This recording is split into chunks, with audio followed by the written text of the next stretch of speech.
Primera Corintios, capítulo 11, ¿lo tienen? En cuanto lo tengan, se ponen de pie. Vamos a leer los versículos 20 al 34. Y dice así la palabra de Dios. Vamos a hacerlo de una manera antifonal. Esto quiere decir, yo leo un versículo, usted lee uno y nos unimos al final. En el versículo 34 nos unimos, ¿sale? Dice así la palabra de Dios. Cuando pues os reunís vosotros, esto no es comer la cena del Señor.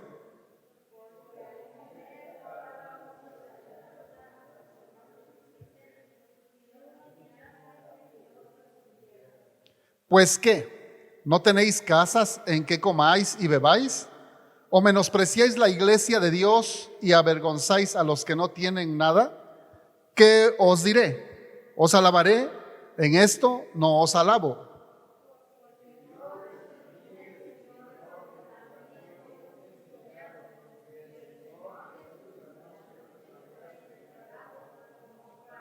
Y habiendo dado gracias, lo partió y dijo: tomad, comed, esto es mi cuerpo que por vosotros es partido. Haced esto en memoria de mí.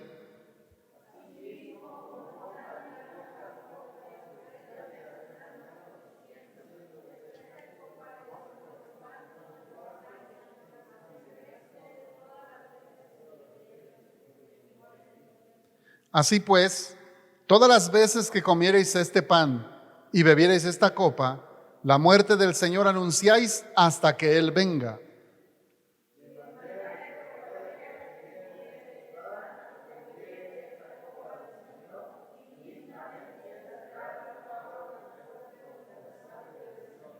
Por tanto, pruébese cada uno a sí mismo y coma así del pan y beba de la copa.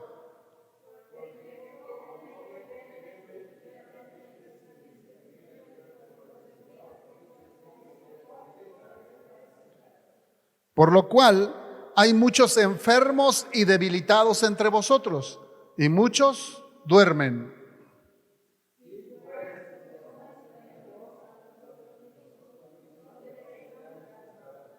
Mas siendo juzgados, somos castigados por el Señor para que no seamos condenados con el mundo.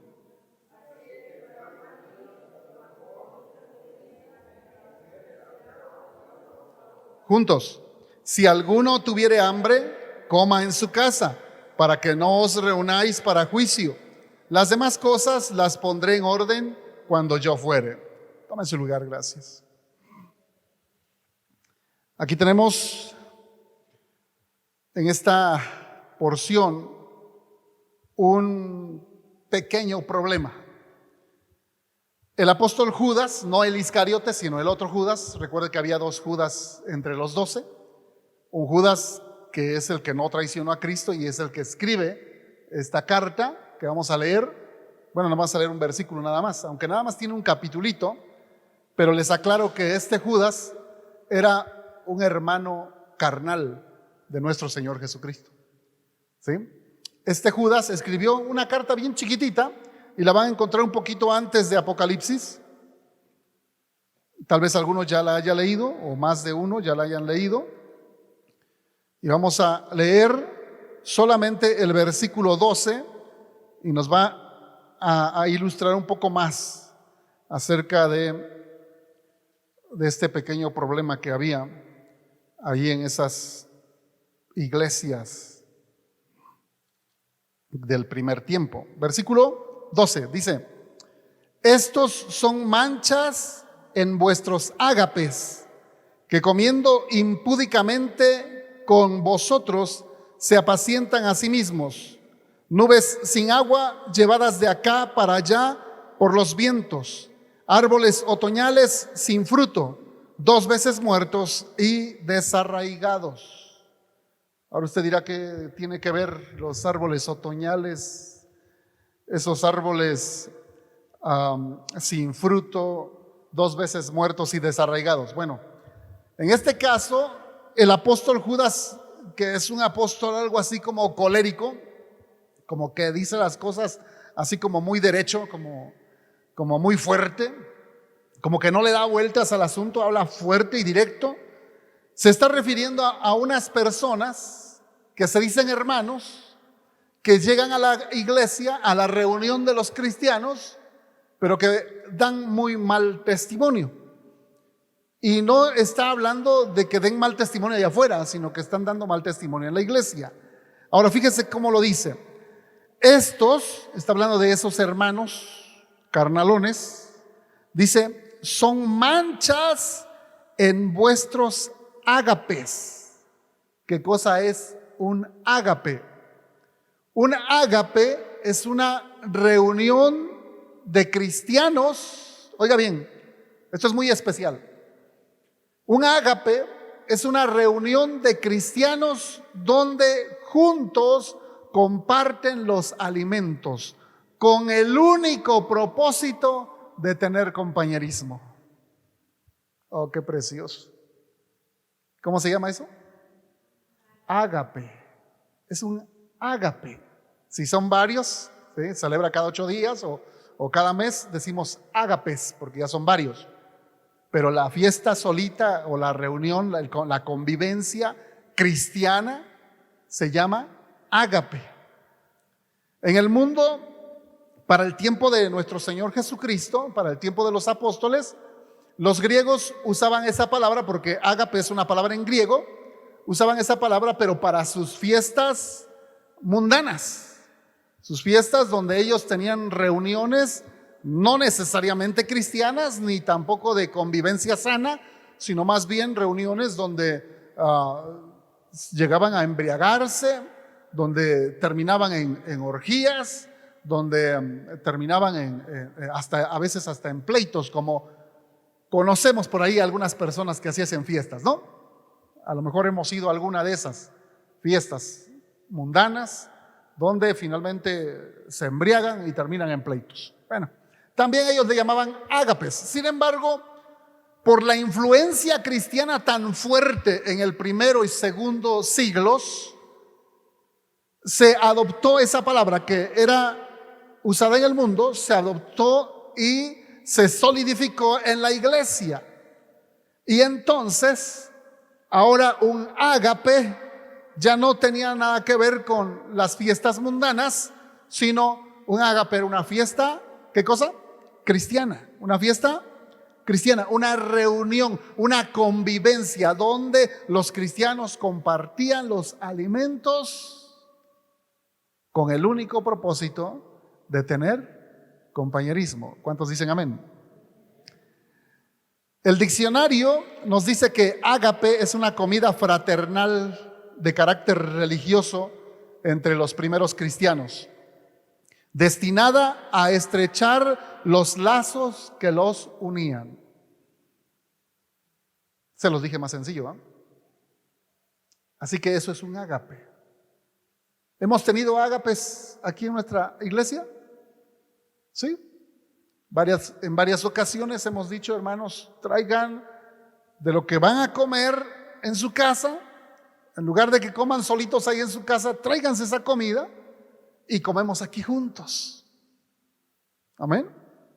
Y ese tiempo donde comemos juntos, donde estamos aquí sin ningún otro propósito, sino el pasar un tiempo juntos para estrechar los lazos de amor que hay entre nosotros, a eso se le llama ágape. Ahora, el ágape tenía algo muy especial, porque no solamente se llegaba a comer y a tener un tiempo de compañerismo, sino que se aprovechaba ese tiempo de convivencia para disfrutar lo que el Señor Jesucristo ordenó, para cumplir lo que el Señor había dejado instituido, es decir, para también celebrar la mesa del Señor o la Santa Cena, donde se involucran dos elementos bien importantes. Uno es el pan sin levadura y el otro es el vino nuevo. Vino nuevo, ¿cómo dije? Vino nuevo, es decir, no fermentado. Jugo de uva podemos decirle ahora. Amén. Con el pasar del tiempo, estas reuniones perdieron su objetivo. Allá en las primeras iglesias cristianas del primer siglo, al tener muy continuamente esas reuniones, de repente perdieron su sentido. Como que los cristianos de las iglesias tomaron tan común esa reunión que de repente algún cristiano carnal dijo: ¿y qué pasa si hoy yo llevo a nuestro ágape no vino nuevo, sino un poquito fermentadito? Y empezaron a meter vino ya fermentado a la reunión de la iglesia. Y otros eran más aprovechaditos, lo menciona el apóstol Pablo en la porción que leímos de 1 Corintios 11, y dice que algunos llegaban y se aprovechaban de la comida, porque a lo mejor no tenían que comer en su casa, ¿verdad? Y llegaban y empacaban bien bonito. Y el apóstol Pablo los reprende. ¿Sí se acuerdan de lo que leímos hace rato? A ver cuántos leyeron esa porción. En el versículo 34 dice, bueno, desde el 33 dice: así que, hermanos míos, cuando os reunís a comer, esperaos unos a otros, porque se adelantaban y empacaban bien bonito, y cuando llegaban los demás ya no había comida, ¿no? Ya no había. Dice el verso 34, así que si alguno tiene hambre, ¿qué cosa? ¿Qué dice? Coma en su casa. ¿Sí? Si vamos a tener compañerismo, vamos a esperarnos unos a otros, vamos a compartir los alimentos. Si alguno no se llenó porque pues no hubo suficiente ese día, llegaron demasiado invitados o cosa por el estilo, bueno, váyase tranquilo y termine de llenar el costalito en casa. Amén. No se enoje, no se moleste con los demás. Varias veces les hemos dicho a las hermanas líderes: si no alcanza la comida, vamos a darle prioridad a los hermanos y a los invitados, aunque nosotros nos quedemos sin comer. Gracias a Dios eso no ha sucedido, siempre ha habido suficiente. Amén. Siempre ha habido suficiente. Pero estos hermanos del primer tiempo estaban cayendo ya en algunos problemas.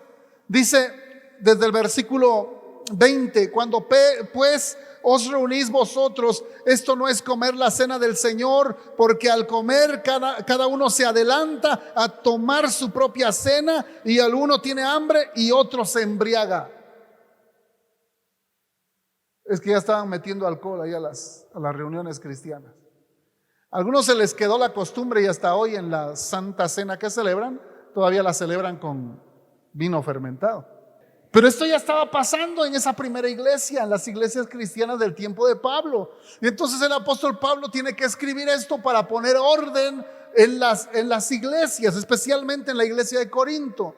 Él dice: tiene que haber un orden, no se adelanten a comer, esperen a los demás, no se embriaguen. De hecho, debemos usar vino nuevo, no cualquier vino.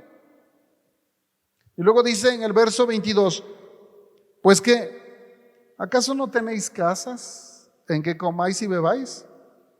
Ahora, esto no quiere decir que en su casa usted se va a emborrachar, porque digo que sí, pues si somos bien ágiles de mente y luego le buscamos más patas al gato de las que tiene, entonces tenemos que aclarar este asunto. No está diciendo que en su casa usted se va a embriagar, no está diciendo que en su casa usted va a comer y a beber, sí, pero algo que no embriague. ¿Cuántos dicen amén? Digo porque de repente hemos tenido noticias de hermanitos que todavía tienen por ahí su botellita, ¿sí?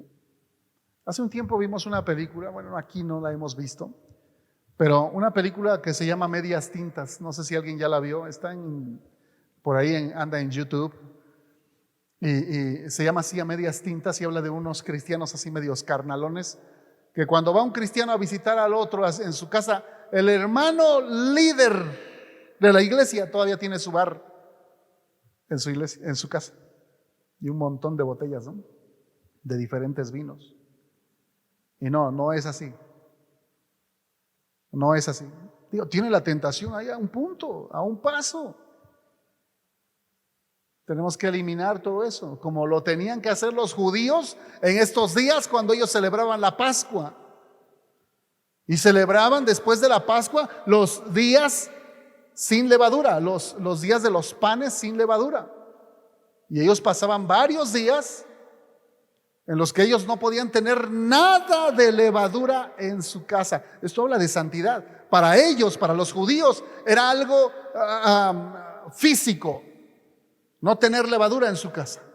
Pero ellos no entendían la aplicación espiritual, no la entendieron jamás hasta que vino Cristo. Y Él nos enseña claramente que tenemos que sacar toda levadura de nuestra vida. Y la levadura es símbolo de pecado. Tenemos que vivir en santidad. ¿Cuántos dicen amén?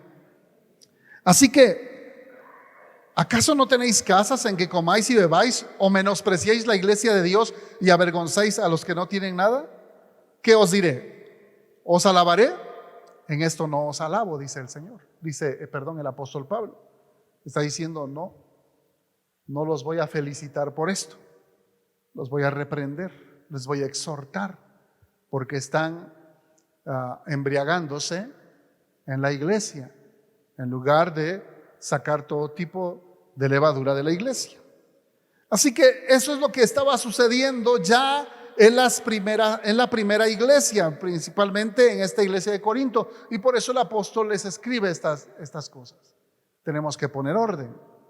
De esta forma, convertían sus fiestas de amor en motivo de glotonería, a semejanzas de las orgías de ebriedad de los templos paganos, opacando así el significado bíblico de la Santa Cena o de la Cena del Señor.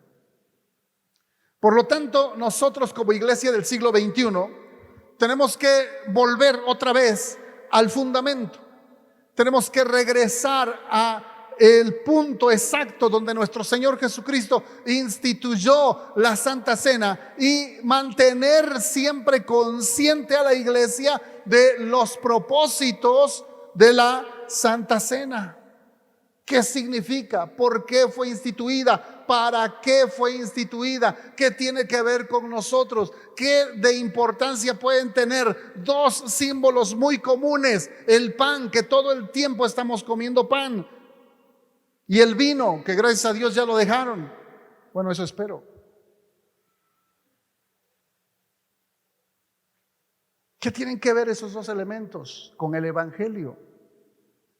Y eso es lo que tenemos que retomar, entender, pero también practicar. Así que déjeme solamente compartirle 3 características de la Cena del Señor. Número 1, la Cena del Señor es una institución divina. ¿Qué quiero decir con esto? Que la Cena del Señor, Santa Cena o Mesa del Señor, porque de repente en las diferentes iglesias le llaman de diferente manera, ¿no? Entonces, algunos le dicen la Santa Cena, otros le dicen la Mesa del Señor, otros le dicen la Cena del Señor, otros que no, como nosotros a veces lo hemos celebrado en la mañana, preferimos decirle la Mesa del Señor porque no es cena, ¿verdad? Es desayuno, y ni modo de decir santo desayuno, pues no, ¿verdad? Entonces decimos la Mesa del Señor para no tener problemas, ¿no? Entonces se dice de diferente manera, pero dijimos, número 1, la Cena del Señor es una institución, ¿qué cosa? Divina. ¿Qué quiere decir esto? Que esta celebración fue directamente instituida por nuestro Señor Jesucristo. Esto no fue un invento de los apóstoles, no fue una ocurrencia de ellos, o no fue una ocurrencia de alguno de los padres de la iglesia después de esto, porque después de los apóstoles viene una etapa entre el año 100 y el año 300 aproximadamente, de lo que acabamos de estudiar, de los estudios de Apocalipsis que tenemos los domingos. Vimos que del año 100 al año 300 es una etapa de tiempo donde la iglesia se empezó a contaminar con el paganismo. Pero en ese tiempo, en el tiempo de la persecución de la iglesia tuvo diferentes hombres de Dios, que ya no eran los apóstoles, ya no eran los 12, eran hombres de Dios. Los 12 ya habían muerto, pero se levantaron otros hombres, líderes, siervos de Dios, conocedores de la palabra, y a estos líderes se les conoce en la historia como los padres de la iglesia, ¿sí? Todavía no había sacerdotes como los que hay ahora, pero así se les conoció a estos hermanos, los padres de la iglesia. Hay varios de ellos, algún día vamos a estudiar las biografías de estos hombres de Dios, pero ninguno de ellos tuvo la ocurrencia de inventar o de instituir la cena del Señor. No fue un invento de los padres de la iglesia, no fue un invento de los apóstoles, fue una institución directa de nuestro Señor Jesucristo. Vamos otra vez a 1 Corintios 11, ya lo tienen ahí. Vamos a leer los versículos 23 al 25. Y dice así: porque yo recibí, recuerden que está hablando el apóstol Pablo, está escribiendo aquí el apóstol Pablo, y dice así: porque yo recibí del Señor lo que también os he enseñado, que el Señor Jesús, la noche que fue entregado, tomó pan, y habiendo dado gracias, lo partió y dijo: tomad, comed, esto es mi cuerpo, que por vosotros es partido. Haced esto en memoria de mí. Asimismo, tomó también la copa después de haber cenado, diciendo: esta copa es el nuevo pacto en mi sangre. Haced esto todas las veces que la bebiereis en memoria de mí. ¿Qué estamos viendo aquí? Que es Jesús mismo quien está instituyendo este asunto que ahora conocemos como la Santa Cena, esta práctica, esta ordenanza de la iglesia. Incluso Él lo dice claramente. Él dice: haced esto en memoria de mí. Le está diciendo a sus apóstoles: hagan esto, es decir, coman estos dos elementos o participen de estos dos elementos, y cada vez que lo hagan, háganlo recordándome a mí. Es lo que está diciendo el Señor. Amén. ¿Quién lo instituyó? Nuestro Señor Jesucristo. Es directamente nuestro Señor Jesucristo. Ahora, nuestro Señor Jesucristo lo manifiesta de una manera muy especial. Vamos ahora al Evangelio según San Mateo. Evangelio según San Mateo, capítulo 26 y versículos 26 al 28. Evangelio según San Mateo, capítulo 26, versículos 26 al 28. Y dice: y mientras comían, si usted ve el título más cercano ahí, un poquito antes, dice: institución de la cena del Señor. Están en ese momento en que están celebrando también la Pascua. Es una noche antes de que el Señor sea crucificado. Los que vieron la película anoche recordarán que llegaron a arrestar a Jesús en el huerto de Getsemaní. Antes del huerto estuvieron en un gran cenáculo donde comieron la Pascua y donde celebraron la Santa Cena. Después de haber terminado de comer la Pascua y después de la institución de la cena, de la Santa Cena, se fueron para el Getsemaní, donde el Señor estuvo orando por 3 horas. Amén. Entonces, ese es el momento. Dice el versículo 26: y mientras comían, está hablando de la Pascua, cuando estaban comiendo la Pascua, tomó Jesús el pan y bendijo y lo partió y dio a sus discípulos y dijo: tomad, comed, esto es mi cuerpo. Y tomando la copa y habiendo dado gracias, les dio diciendo: bebed de ella todos, porque esto es mi sangre del nuevo pacto, que por muchos es derramada para remisión de los pecados. Les está dando una pequeña explicación. Les dice: tomen, coman, esto es mi cuerpo. Lógico que se entiende en sentido figurado, porque Jesús aún no ha muerto. Él está ahí vivo todavía, y Él les está ofreciendo el pan y está diciendo: esto es mi cuerpo. ninguno podría decir que verdaderamente el pan era el cuerpo de Jesús, porque el pan finalmente es harina de trigo, sin levadura. Entonces no es literal, es un símbolo solamente del cuerpo de Cristo. Después tomó la copa, dice, y habiendo dado gracias, les dio diciendo: beban de ella todos, porque esto es mi sangre. Otro símbolo. El vino simboliza la sangre de Jesús. Dice: esto es mi sangre del nuevo pacto. Todo pacto se sella con sangre. En el pacto que Dios hizo con Noé, hubo un sacrificio de corderos, sí, pero se celebró con sangre. En el pacto que Dios hizo con Abraham, de la misma manera, fue un sacrificio donde generalmente eran corderos, a veces eran bueyes que tenían que sacrificarse. En el pacto que Dios hizo con Moisés, de la misma manera. Y ahora el pacto que está haciendo Jesús con la iglesia es un pacto con sangre. Ahora, no era cualquier sangre, era su sangre.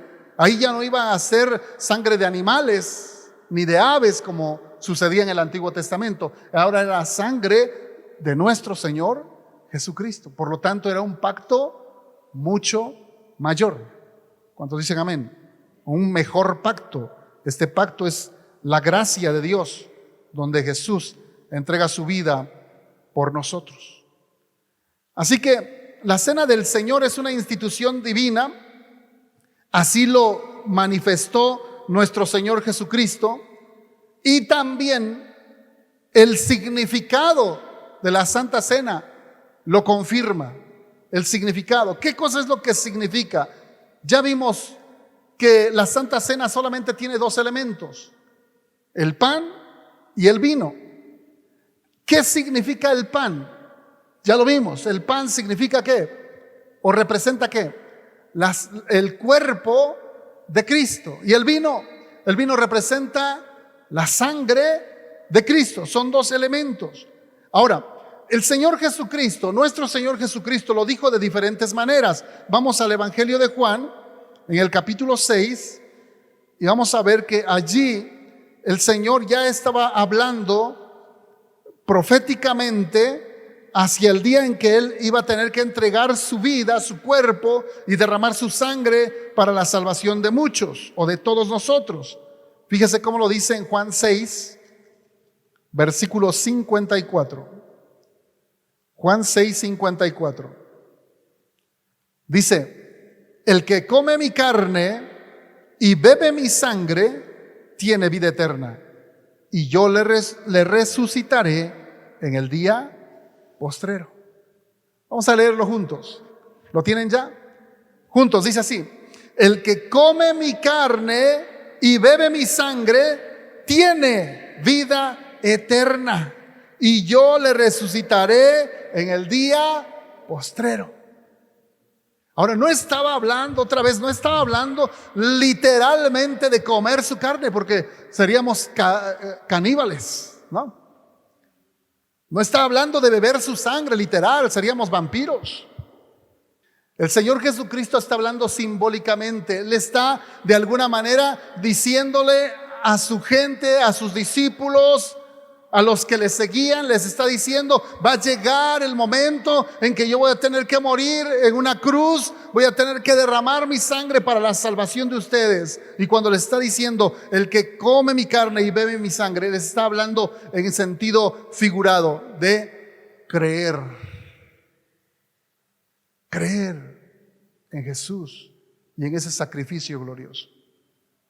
Necesitamos creer en ese sacrificio que Jesús hizo por usted y por mí. Creer en su sacrificio, dice la Escritura, es lo que nos da vida eterna.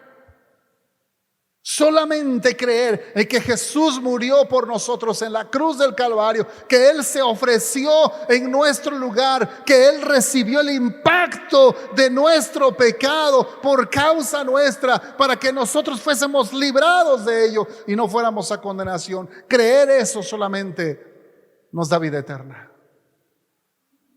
Amén. El que come mi carne y bebe mi sangre, dice el Señor, tiene vida eterna. Está hablando de creer. Está hablando en sentido figurado. Ahí mismo, estamos en Juan 6:54. Vamos a regresar un poquito al versículo 51. Dice: yo soy el pan vivo que descendió del cielo. Si alguno comiere de este pan, vivirá para siempre. Y el pan que yo le daré es mi carne, la cual yo daré por la vida del mundo. Como que aquí está un poquito más claro, ¿no? Es que muchas veces el Señor habló en parábolas, comparaciones, símiles. Y a veces ahí es donde llega de repente la confusión cuando estamos leyendo. ¿A qué se refiere? ¿Por qué lo dice así? Incluso los mismos discípulos decían: ¿por qué no nos hablas claramente? ¿Por qué nos tienes que hablar en parábolas? Y el Señor les decía: porque escrito está, les hablará en parábolas, para que oyendo no oigan y para que viendo no vean. Así que su palabra era revelada solamente a los que creían, a los que abrían su corazón a Jesús. En realidad es muy sencillo de creer, más bien es muy sencillo de entender. La palabra de Dios es muy clara. Lo que es difícil, en realidad, lo difícil es creer. Porque se nos hace más fácil creer al chisme de los vecinos o creer a las noticias falsas que salen por ahí en las redes, que creerle a Dios, que creer a su palabra. Entender la palabra de Dios no es difícil, solo hay que estudiar un poquito. Pero hay que creer, y el creer es un don. Por eso necesitamos la oración. Por eso necesitamos la intercesión. Por eso hemos dicho: usted que ama a su familia, usted que ama a sus amigos, usted que ama a sus compañeros de escuela o de trabajo, ore por ellos, interceda por ellos, clame a Dios por ellos, pida por ellos, por sus seres amados.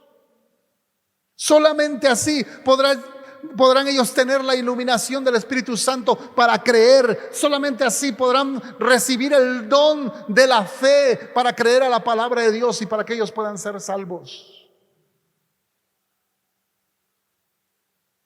La palabra de Dios es fácil de entender, pero difícil de creer. Solamente podemos creerla a través de la iluminación, a través del don del Espíritu Santo. Pero si usted ya ha creído, usted tiene la vida eterna, como dijo el Señor, permanente en sí, permanente en usted. Amén. Ahí mismo en Juan, ahí mismo en el capítulo 6, ahora vamos a leer los versículos 55 y 56. Dice: porque mi carne es verdadera comida y mi sangre es verdadera bebida. El que come mi carne y bebe mi sangre, en mí permanece y yo en él. Ahora, en estos dos versículos, como que el Señor Jesucristo nos está enfocando más hacia este asunto de la Santa Cena. Dice: el que come mi carne, hablando del pan, y el que bebe mi sangre, hablando del vino, en mí permanece. También lo podemos decir de diferente manera. Y podemos decirlo así: el que permanece en el Señor, con libertad, puede comer del pan y del vino. ¿Por qué? Porque de repente nos damos cuenta que somos cristianos, sí. Nos congregamos también. Pero de repente cuando hablamos de vivir en santidad, algunos como que se ponen casco o se hacen de lado, ¿no? Que pasen las piedritas por otro lado. Ayer tuvimos una mayor asistencia y anuncié y les dije, mañana vamos a tomar la Santa Cena. Y hoy muchos no están.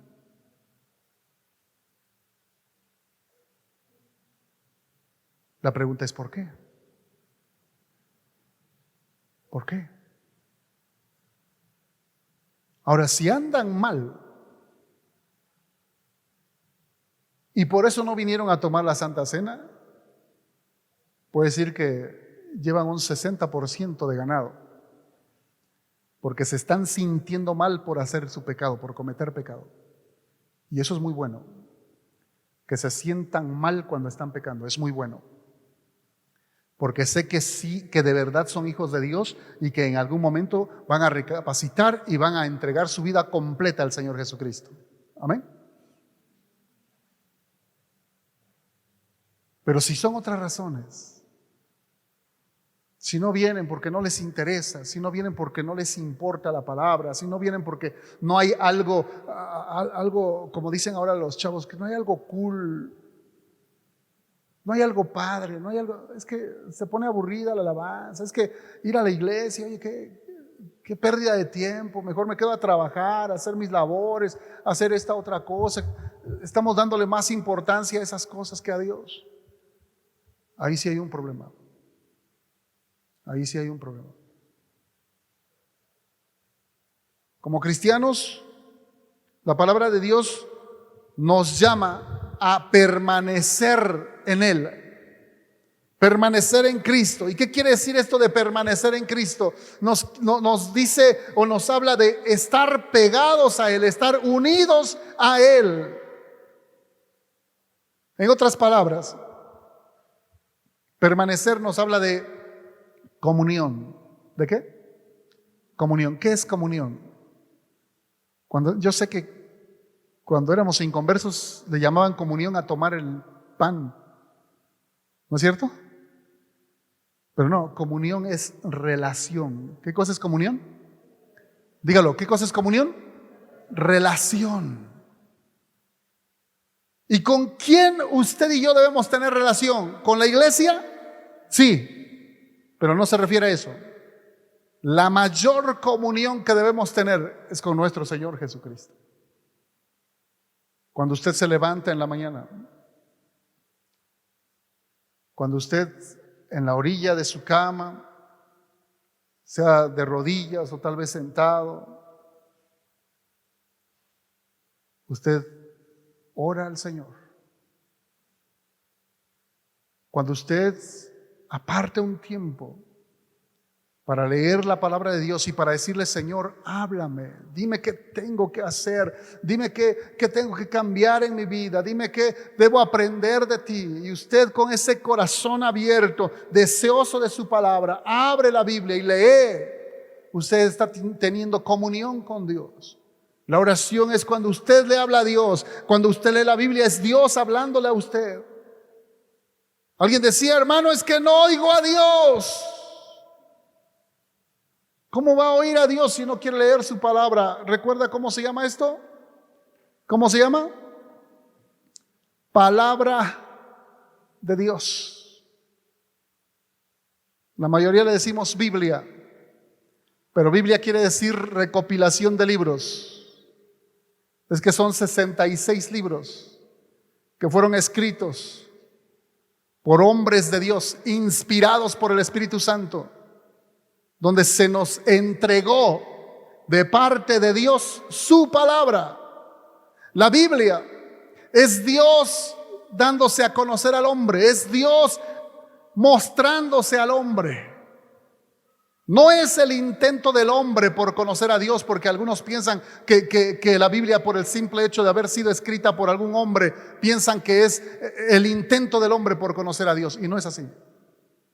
Los hombres de Dios Hablaron siendo inspirados por el Espíritu Santo. Quiere decir que Dios puso en sus corazones lo que ellos deberían escribir, no lo que se les ocurriera. Es más, no andaban en la carne, andaban en el Espíritu. Eran hombres de Dios, hombres de oración, hombres consagrados, hombres que amaban a Dios. Dios no le reveló su palabra a cualquiera que pasó por ahí y que tuvo un momento emocional y ya. No. Hombres de Dios. Amén.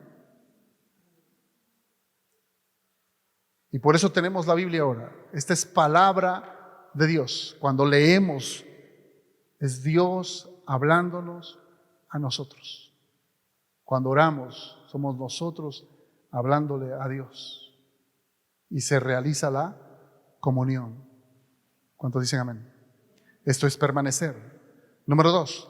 La cena del Señor es una institución delicada. Oiga bien, la cena del Señor, esto que vamos a celebrar ahora, no es cualquier cosa. Y por eso dije hace rato, si alguien no vino porque sabe que anda mal, porque sabe que anda pecando y por ese temor no vino, tiene un 60% de ganancia. Ya está del otro lado, porque tarde que temprano va a venir arrepentido, confesando su pecado y restableciendo esa comunión con Dios.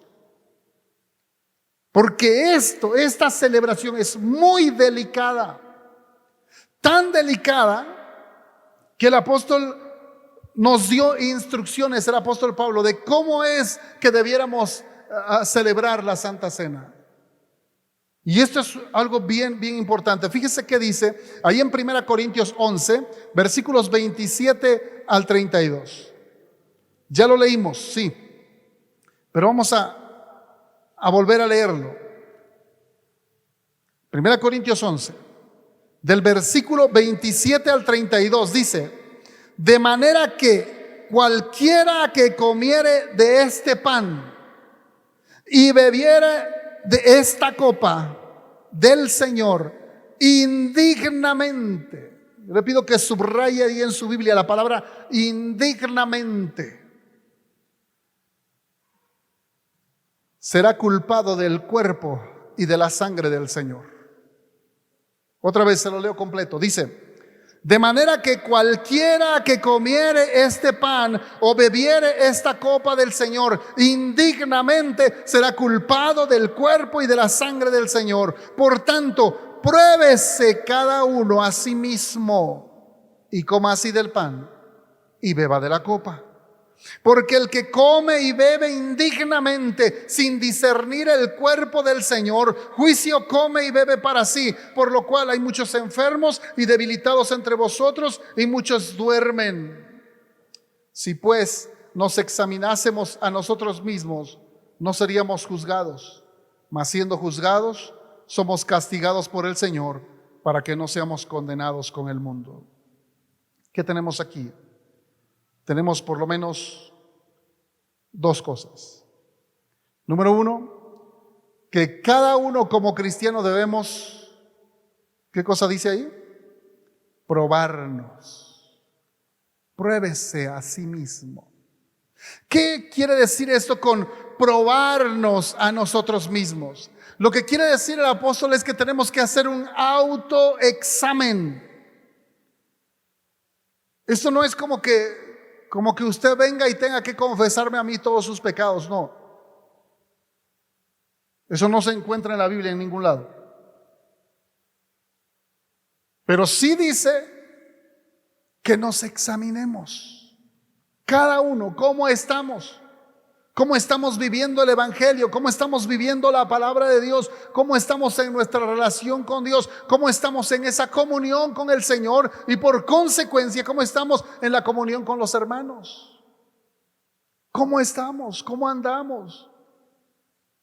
¿Será que estamos sirviendo a Dios con todo el corazón? ¿Será que estamos agradando a Dios, buscando con todo nuestro ser agradar a nuestro Dios? ¿O será que estamos tratando de agradarnos a nosotros mismos? Tenemos que examinarnos, examinar nuestras actitudes, examinar nuestra vida, examinar nuestro servicio, examinar nuestra vida espiritual. ¿Estamos orando en realidad? ¿Estamos leyendo su palabra? ¿Tenemos esa comunión con Dios? ¿Cómo estamos también en nuestra vida espiritual? ¿Estamos viviendo, esforzándonos por dejar nuestra vida antigua o estamos todavía apapachando el pecado? ¿Cómo estamos? Tenemos que examinarnos cómo estamos viviendo, porque es el primer requisito para participar de la Santa Cena. Otra cosa que nos dice aquí el apóstol Pablo es que debemos discernir el cuerpo del Señor. ¿Y qué quiere decir esto de discernir el cuerpo del Señor? Esto no quiere decir otra cosa, sino entender cómo es que nuestro Señor Jesucristo fue molido por nuestros pecados. Su cuerpo fue entregado por nuestra maldad, por nuestra culpa. Todo lo que Él sufrió, todo lo que Él padeció, todo lo que Él tuvo que soportar de las injurias de la gente. Lo vieron ayer en la película, lo ilustraron muy bien. Cómo lo escupían, cómo lo azotaban, cómo lo abofeteaban, cómo se burlaban de Él. Y todo eso por causa nuestra, por nuestros pecados. Él no era digno de eso. Por eso cuando venimos a tomar la Santa Cena tenemos que discernir el cuerpo del Señor, es decir, volver a reflexionar en lo que Jesús sufrió por causa nuestra y que Él no merece que nosotros andemos como Pedro negándole, o como que andemos como los otros 11 huyendo, escondiéndonos para que la gente no sepa que somos cristianos. O peor, como Judas, vendiéndole por unas cuantas monedas. No. Dios quiere que usted y yo nos paremos por Cristo. Le amemos con todo nuestro corazón. Estemos apasionados por Él, valorando lo que Él sufrió en la cruz por causa nuestra. Muchas veces escatimamos nuestro servicio al Señor y no lo hacemos con todo nuestro corazón, lo hacemos al ahí se va, lo hacemos nada más para que no digan, y no debe ser así. Debe ser con todo nuestro corazón. Otra cosa que nos enseña el apóstol aquí es que tenemos que no solamente examinarnos o autoexaminarnos, no solamente discernir el cuerpo del Señor, sino también hacer caso a las advertencias. Aquí hay unas advertencias que nos da el apóstol. Fíjese en el verso 29 dice: porque el que come y bebe indignamente sin discernir el cuerpo del Señor, juicio come y bebe para sí, para él mismo. ¿Qué quiere decir eso de que come y bebe juicio? ¿Qué quiere decir? Dice verso 30: por lo cual hay muchos enfermos y debilitados entre vosotros, y muchos ya duermen.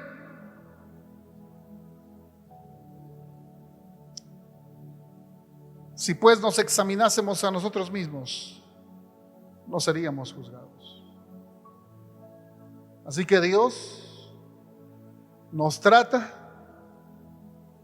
como nosotros le tratamos a Él. Si nosotros no le amamos con todo nuestro corazón, entonces Dios permite algunas cosas en nuestras vidas. Y dice aquí que por lo cual, por eso, porque no queremos someter toda nuestra vida al Señor, por eso dice: hay algunos enfermos, otros ya están debilitados y otros ya se fueron con el Señor. Porque no quisieron autoexaminarse o porque no quisieron discernir el cuerpo del Señor, porque comieron y bebieron indignamente. Así que esto es un asunto delicado.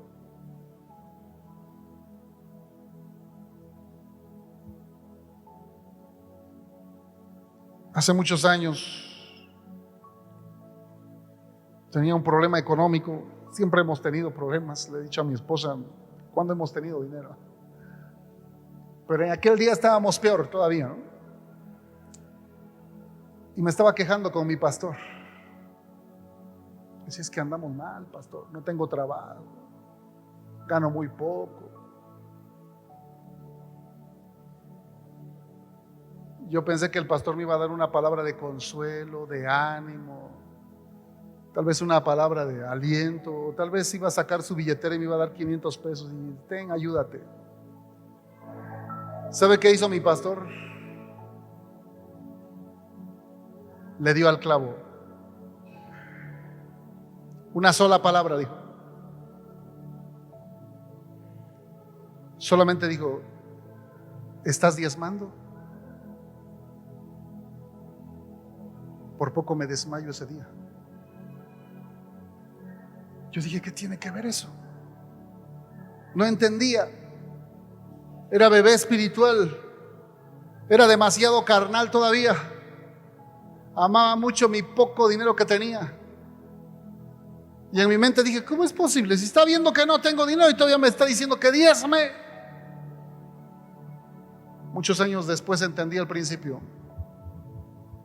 El principio está clarísimo en Malaquías 3:10. Probadme ahora en esto, dice Dios. Traed los diezmos al alfolí y probadme. Y veréis, dice, si no, abriré las ventanas de los cielos y derramaré bendición sobre vosotros hasta que sobre y abunde. Ahora, esto es algo de muchos otros principios más. Jesús le dijo a sus discípulos: en esto conocerán que son mis discípulos, en que os améis los unos a los otros. No dicen que murmuréis, no dicen que os comáis y os mordéis. No. Dijo: en esto conocerán que son mis discípulos, en que os améis los unos a los otros. ¿Estamos amando?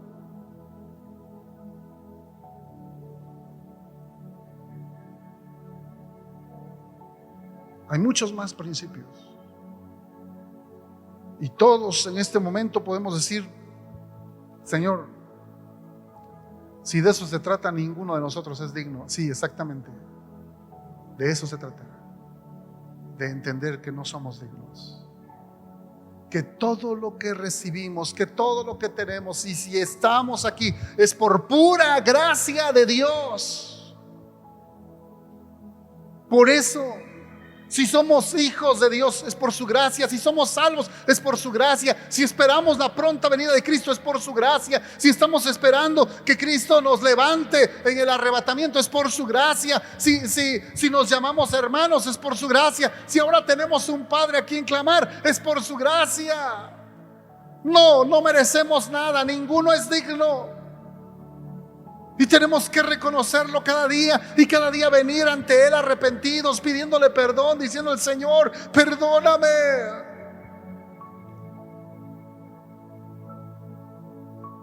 En mi carne, en mis fuerzas, no puedo. Te necesito, Señor, cada día, cada momento, a cada instante. Cuando estábamos poniendo esto hace rato, alguien dijo: no voy a participar, hermano. Yo dije: ¿por qué?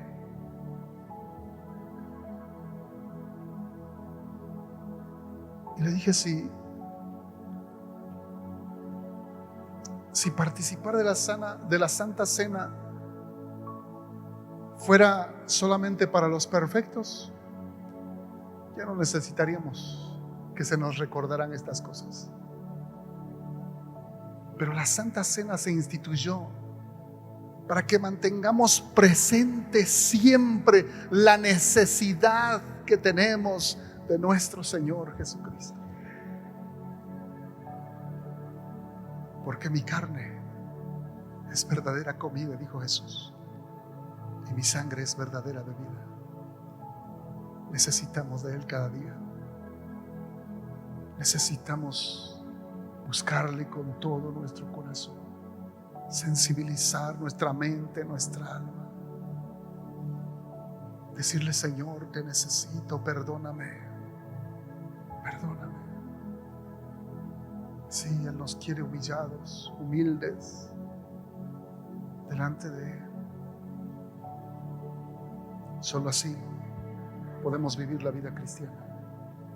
En nuestras fuerzas no podemos. Y orgullosos no entraremos al reino de los cielos. Él nos quiere humildes. Le voy a invitar a orar. Le voy a pedir que de una manera muy especial doble sus rodillas y se ponga a cuentas con Dios.